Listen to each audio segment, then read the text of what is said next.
The needle moved through fabric with mechanical precision. Thread followed thread, each stitch a small rebellion against the arithmetic of captivity. In the medical ward of Stalag IV-B, Nurse Margaret Chen worked by lamplight, her fingers translating memory into cloth. The camp had been counting days for 18 months. Prisoners scratched marks into wooden posts, carved numbers into metal cups, whispered calculations in the darkness between barracks. But Margaret was stitching something different into the lining of a medical bag, something that would not count time but find direction. She had discovered the principle by accident, a piece of magnetized steel from a destroyed field radio, salvaged from the medical supplies, a sewing needle rubbed against the metal until it held its own magnetic charge, thread from unraveled bandages woven into a pattern that would cradle the needle and allow it to turn freely. The compass existed as potential.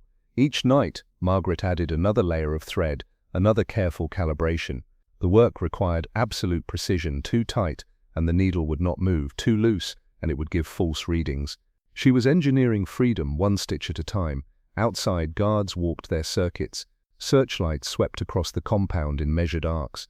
The camp operated according to its own physics, the weight of observation, the pressure of confinement, the constant calculation of survival.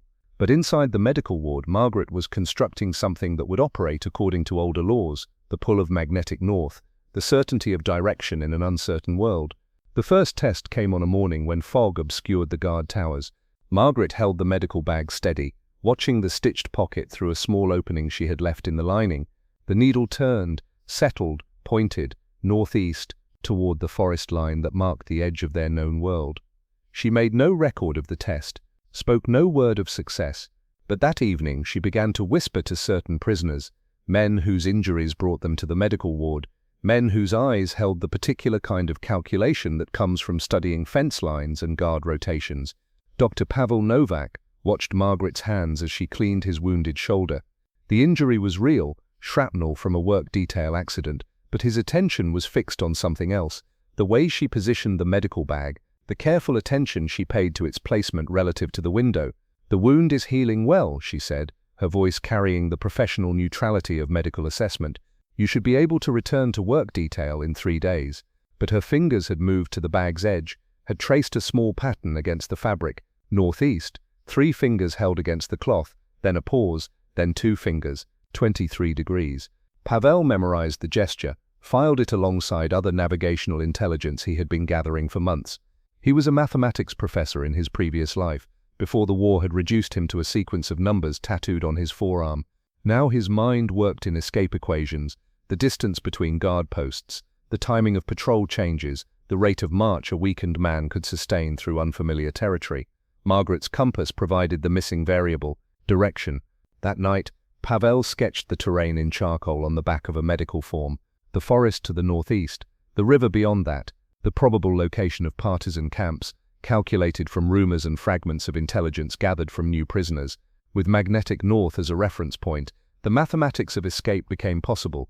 He shared the calculation with 3 others, Sergeant William Hayes, an American bomber pilot whose plane had gone down near the Czech border, François Dubois, a French resistance fighter who knew the regional geography, and Private Jan Kowalski, a Polish soldier whose mechanical skills had kept the camp's generator running and earned him limited freedom of movement. Each man brought specific knowledge to the equation.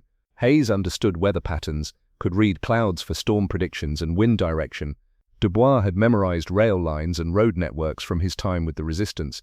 Kowalski knew which parts of the camp's perimeter were monitored by electrical sensors and which relied only on visual observation. But Margaret's compass provided the foundation. Without accurate direction, all other knowledge became theoretical. Her stitched needle was the instrument that would transform planning into action. The first escape attempt was scheduled for a night when cloud cover would obscure the moon.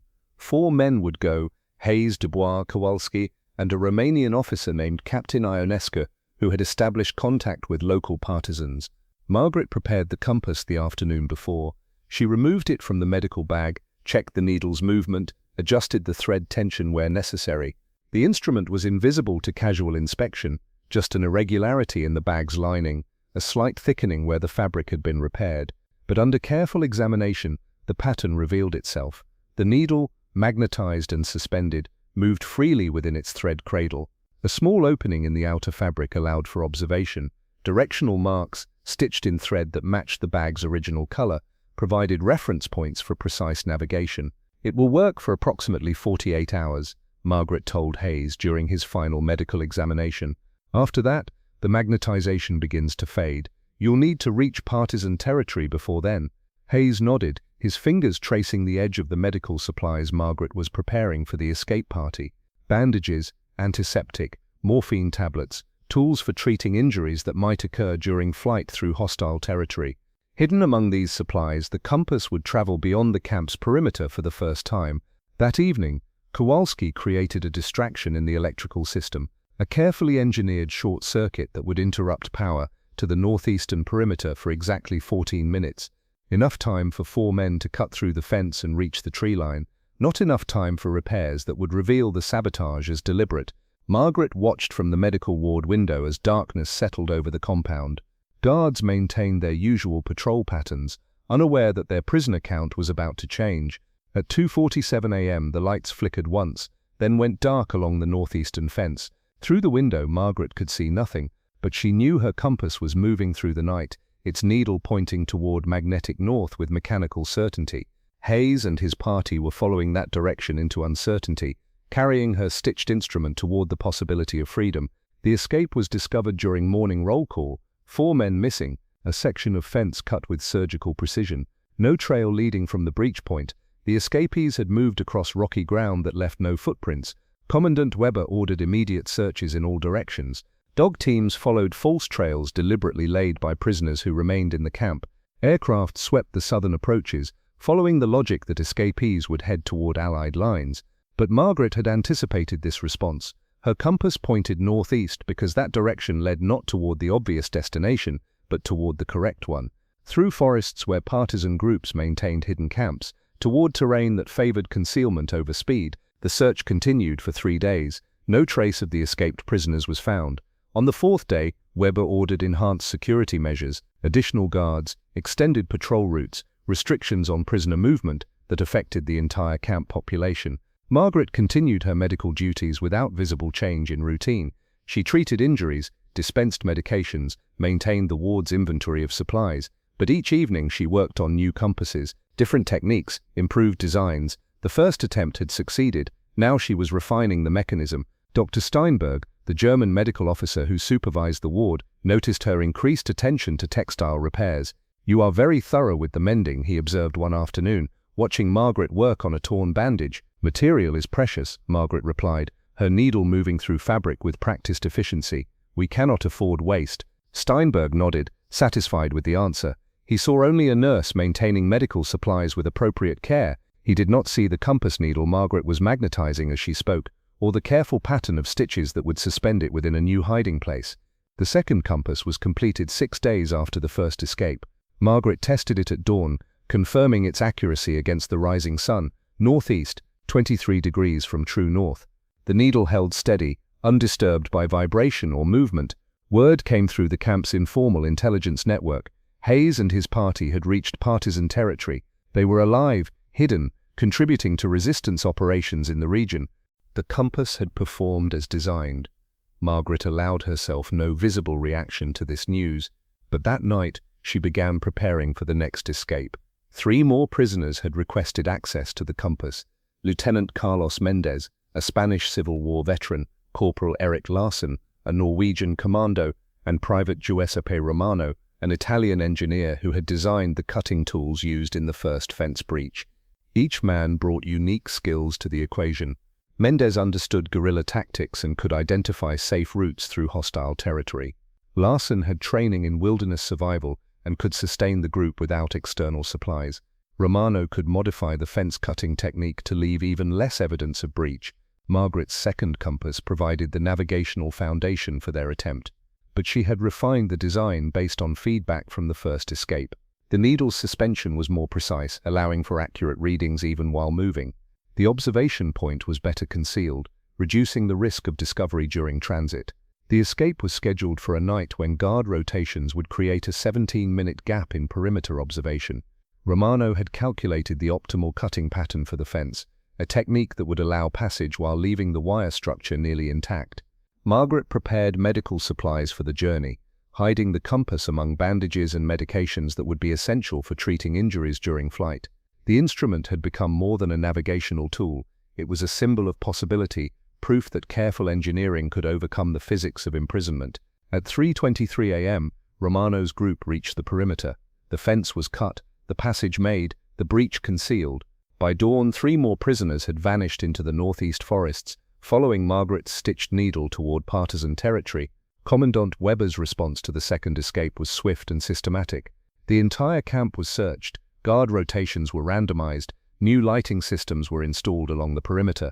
The camp's population was divided into smaller groups, each held responsible for the actions of its members. But Weber's countermeasures revealed the limitations of institutional thinking.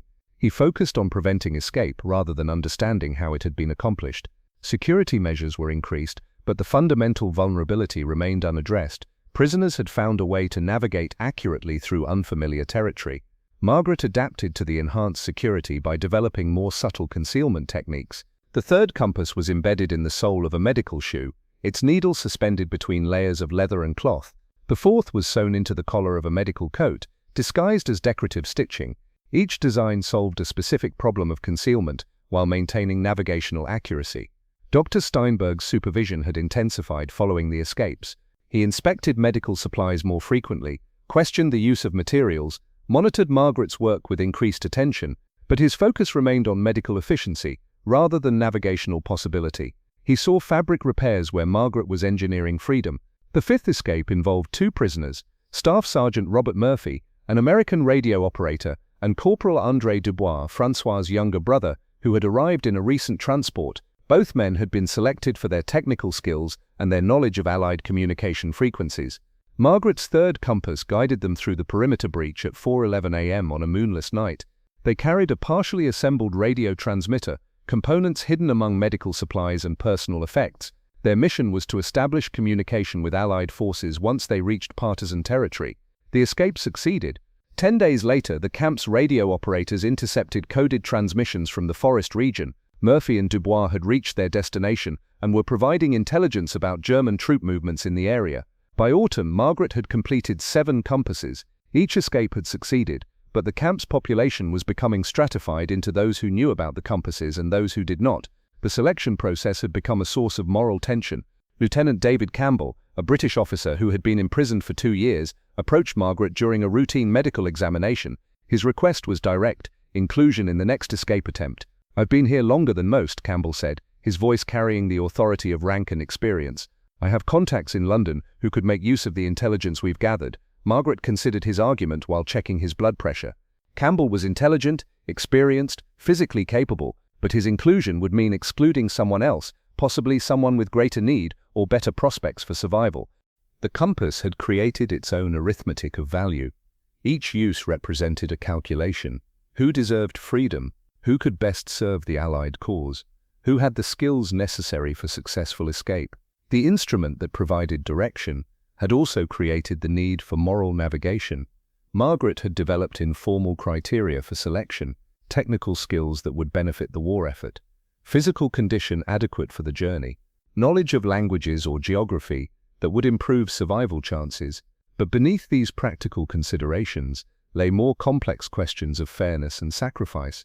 Private Chen Wei, a Chinese-American soldier from California, had been denied participation in earlier escapes despite his navigation skills and language abilities.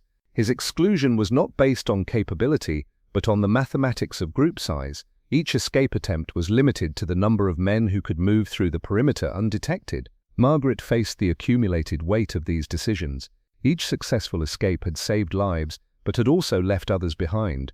The compass provided direction for those who could use it, but offered nothing to those who remained.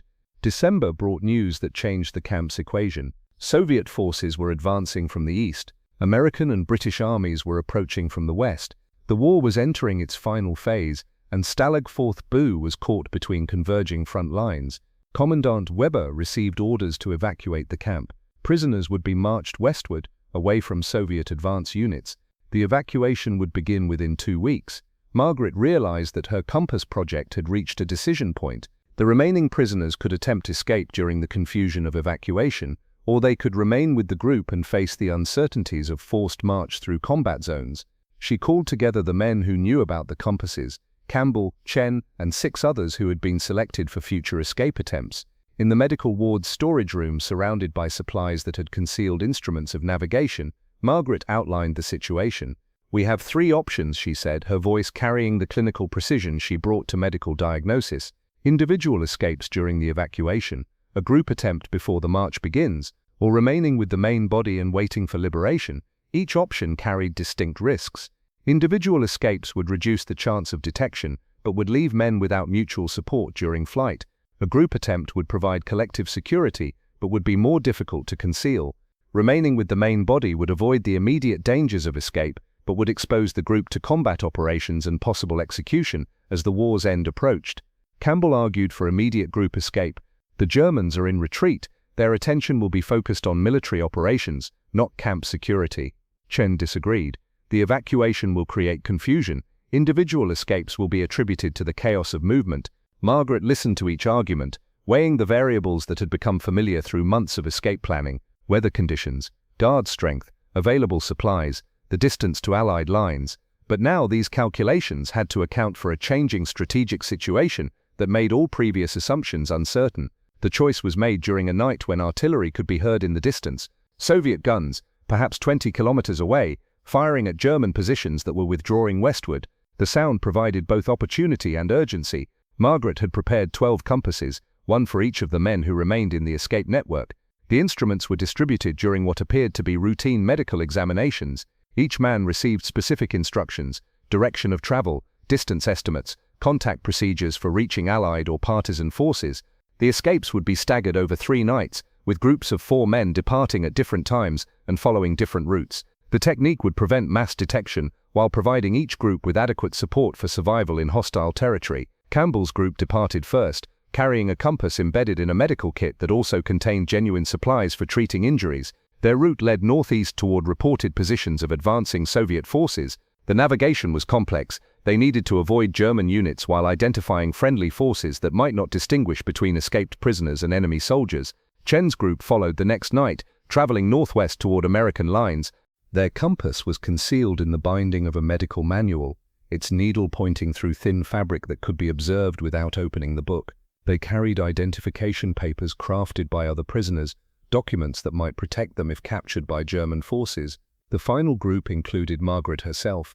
She had decided that remaining in the camp offered no advantage. The evacuation would likely end in forced labor or execution. Better to risk escape while navigation remained possible.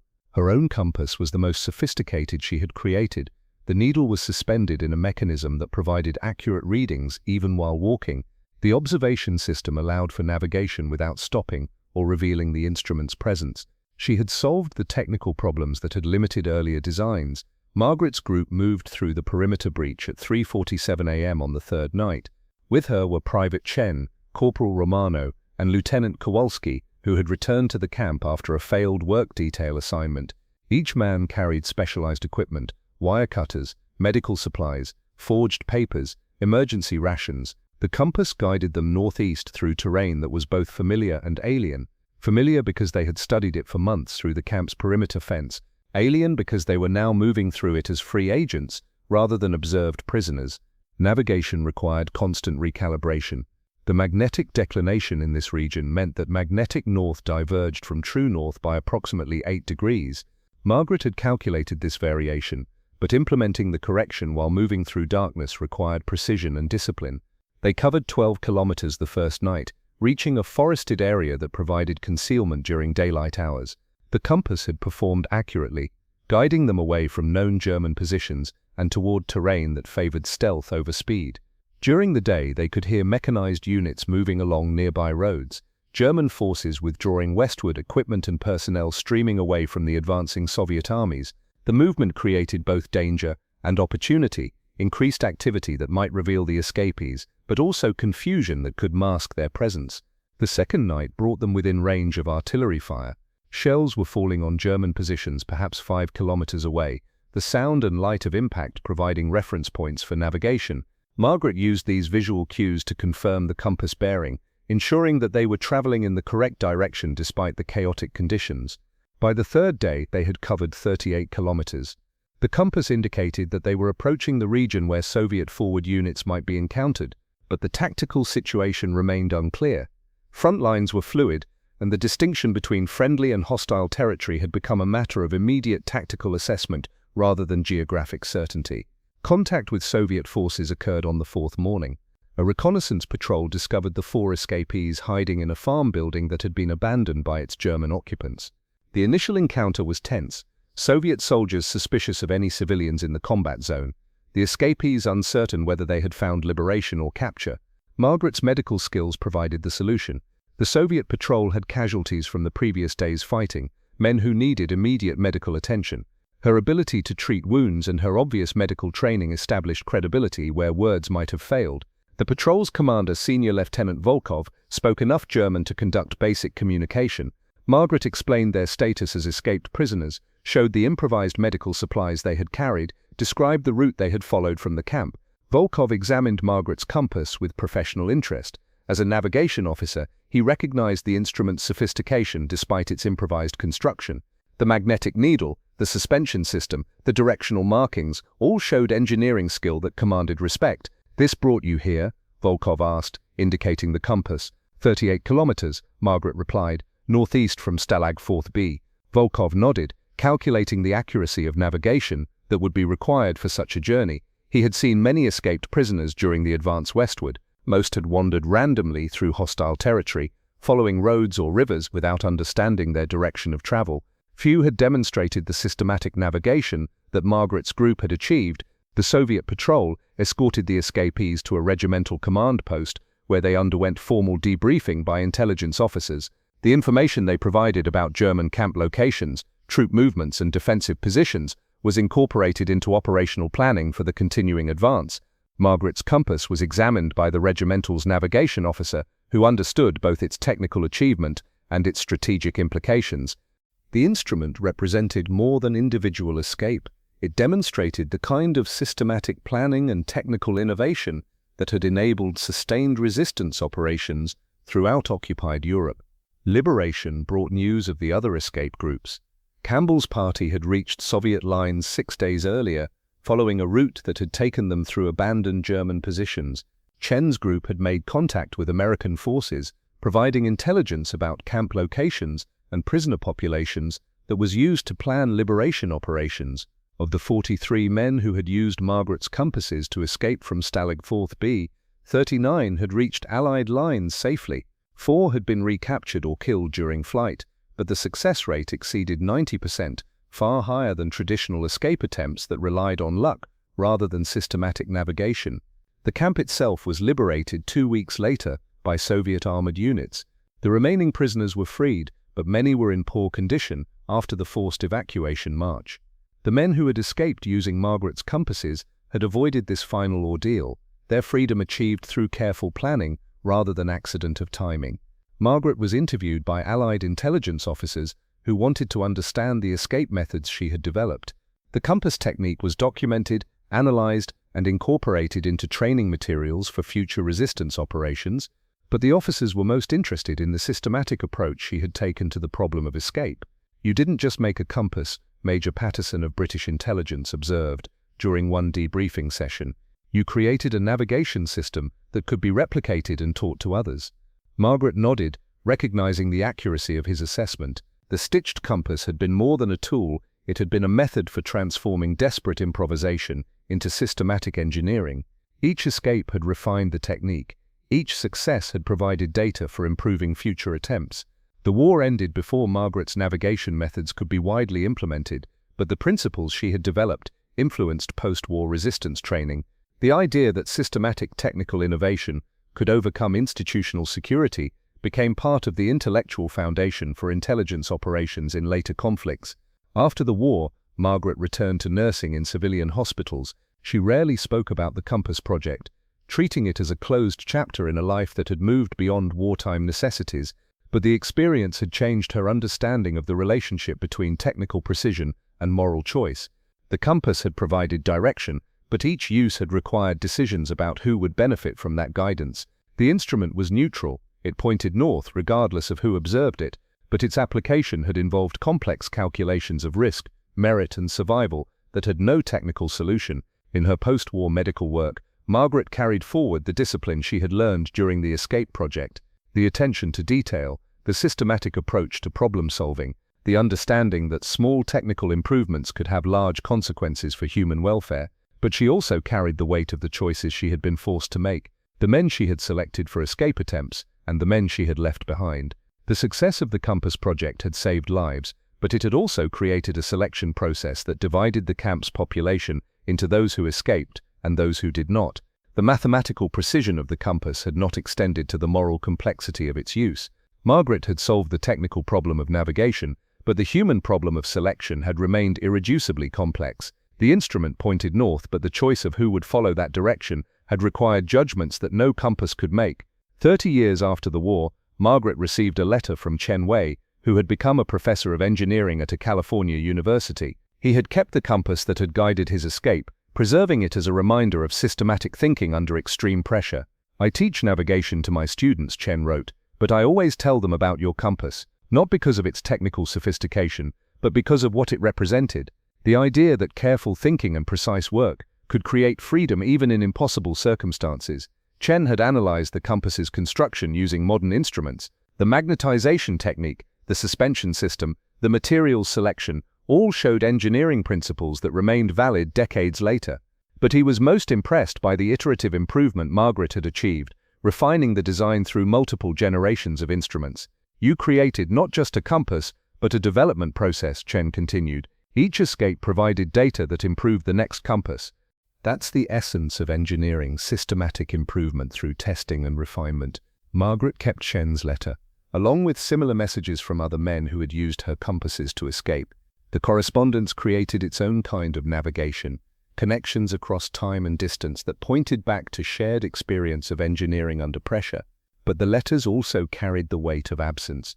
They came from men who had survived, who had used the compass successfully. The men who had been left behind, who had not been selected for escape attempts, left no correspondence. Their silence was part of the Compass project's legacy, a reminder that technical success did not eliminate moral complexity.